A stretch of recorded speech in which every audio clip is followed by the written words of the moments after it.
কালীঘাটে দেবী কালীর পায়ের ফুল যেদিন তার হাতে পড়েছিল সেদিনই বুঝে গিয়েছিলেন বাংলায় ক্ষমতায় আসছে বিজেপি। শনিবার শপথ গ্রহণের পর রাজ্য সভাপতি শ্রমিক ভট্টাচার্যর নির্দেশে ভবানীপুরে শ্যামাপ্রসাদ মুখোপাধ্যায়ের বাড়িতে গিয়েছেন শুভেন্দু অধিকারী। সেখান থেকে বালিগঞ্জের ভারত সেবাশ্রম সংঘেও গিয়েছেন রাজ্যের নতুন মুখ্যমন্ত্রী। শুভেন্দু অধিকারী স্মরণ করেছেন শ্যামাপ্রসাদ মুখোপাধ্যায়ের স্বামী প্রণবানন্দকে। তিনি বলেছেন, এদের জন্যই পশ্চিমবঙ্গ ভারতে অন্তর্ভুক্ত হয়েছে।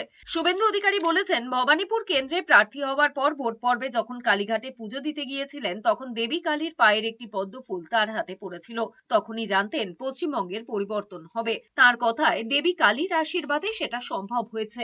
মা কালী, কালীঘাট মায়ের তার আশীর্বাদ আমার ছিল, কারণ আমি যেদিন প্রথম প্রণাম করতে যাই, মাকে পুজো করতে যাই, সেদিন মায়ের পা থেকে একটি পদ্ম ফুল পড়ে আমার হাতে পড়েছে। আমি সেদিনই বুঝেছিলাম মা কালীর আশীর্বাদ আমার উপর বা আমাদের উপর আছে।